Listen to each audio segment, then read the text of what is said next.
Everything you've been taught about making meatball soup is wrong, and it's why your meatballs keep falling apart. There is a simple trick that I use which guarantees perfectly tender meatballs that stay intact every single time, no matter how long they simmer. In this video, I'm breaking down the 3 simple steps to make meatball soup that's rich, flavorful, and foolproof. And by the end, you'll know the exact trick to keep your meatballs from ever falling apart. Let's dive in.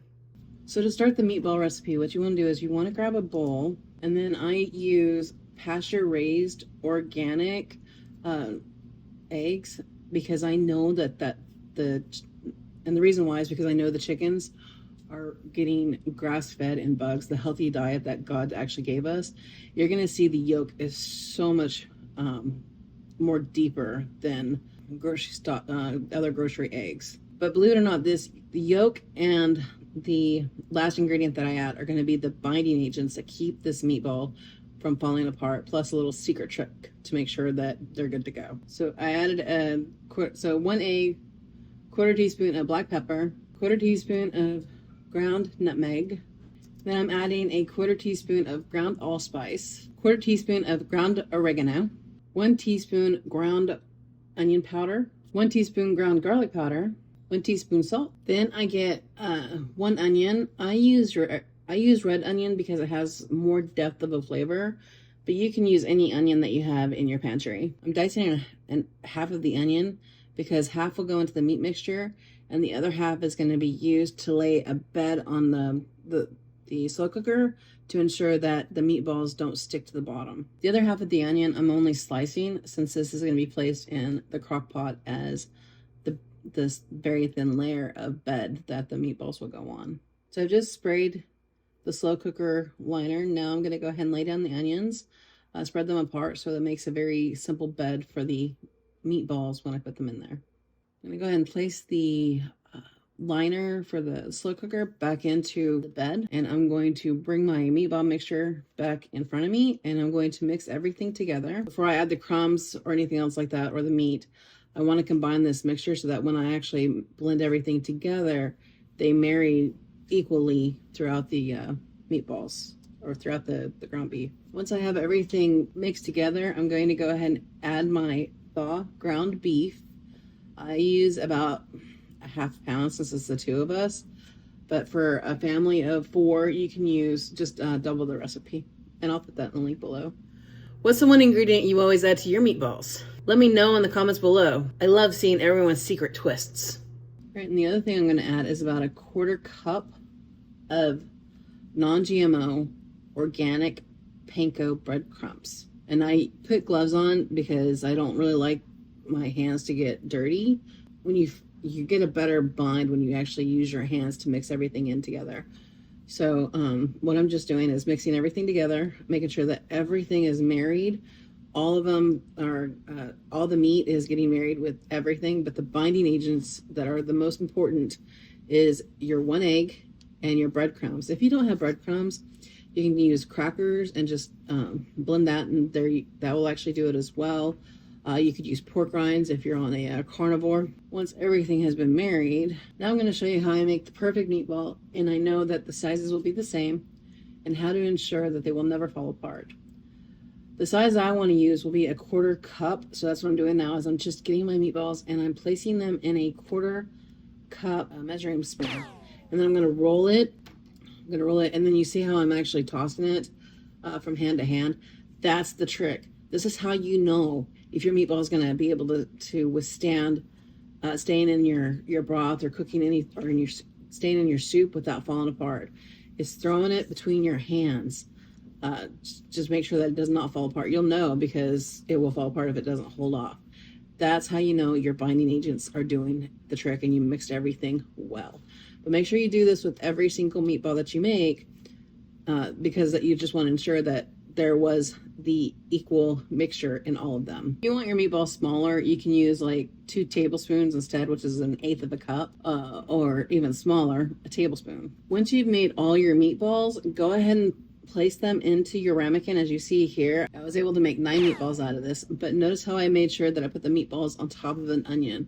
This is how I'm going to ensure as well that the meatballs won't stick to the very bottom. Even though I sprayed it, I want to make sure that my meatballs don't stick.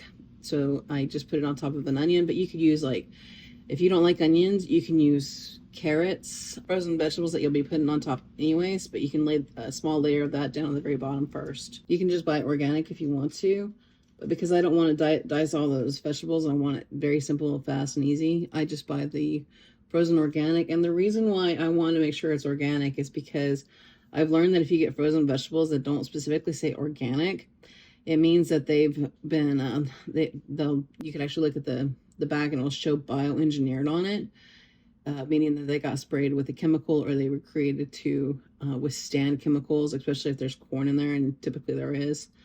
And that's why you just don't want to do that. So I specifically look for organic. But you're going to go ahead and put that on top of your meatballs. Now, your vegetables are going to be unflavorful, so you want to use the same seasonings that you use for your meatballs so that they marry just as well. So go ahead and the same amount that you've used for your meatballs when you did your meatball mixture, just repeat for the crock pot as well, so that everything will add up. So that's a 1/4 teaspoon of pepper, a teaspoon of garlic powder, a teaspoon of onion powder, a 1/4 teaspoon of ground oregano, a 1/4 teaspoon of nutmeg, and a 1/4 teaspoon of ground allspice. All right, the final touch that you're going to want is 4 cups of bone broth. Now, I'm using homemade bone broth, but you can go ahead and buy store-bought bone broth. Just make sure just ensure that it's organic and non-GMO. And then I added in 4 cups of water because I want it to be a soup, not a stew. Basically, what I'm trying to do is make sure that my meatballs are covered in the liquid. Now, you can make the meatballs earlier. You can make them the night prior to, and then either put them in the fridge and allow them to get, and just keep them that way so you can put them in the crock pot the following morning, or you could freeze them and just put them in with the frozen. It's no big deal. And if you want to actually if you're making fresh chopped vegetables, even the onions, you can also do that the night before. Just put them in a container of water to keep them from oxidizing, and then drain it the next morning when you put them into the crock pot. And once you put them in the crock pot, you go ahead and secure the lid. Then what you're going to do is you want to put it on low. So I'm hitting select. I want it on low. And then I'm going to put 9 hours, because that's typically how long I'm actually gone. But you can do 8 to 9 hours, however you want. And then we'll just keep it warm for the rest of the time that you're actually gone. So you set it and you forget it. So by the time you get home, your house is going to smell amazing. You can see the deepness of the vegetables, how they all went and came together. This is why I spray my pan. You see how it actually, the steam, it actually rised. Even though it was low, it was still heating. And you can see the meatballs are intact and they look so good. The only reason why they look brown on the very top is because those are the seasonings that settled once you mixed them and you were gone for the day, but it's not going to affect the quality and the flavor of the meatball soup. All right, so let's go ahead and get our bowls together so you can see what this really looks like and how to serve it. All right, let's go ahead and poke into this meatball so you can see that it's cooked all the way and it doesn't fall apart, but it's easy to actually use. You see those onions and just how good it looks. Oh, it's so, like, what you call yummy. Now you can serve it like this without anything else, but my husband and I, we love cheese. So I am adding shredded jack cheese. Good, it's hearty, it's healthy, it's delicious. It has all the vegetables and nutrients that you need. It's good comfort food.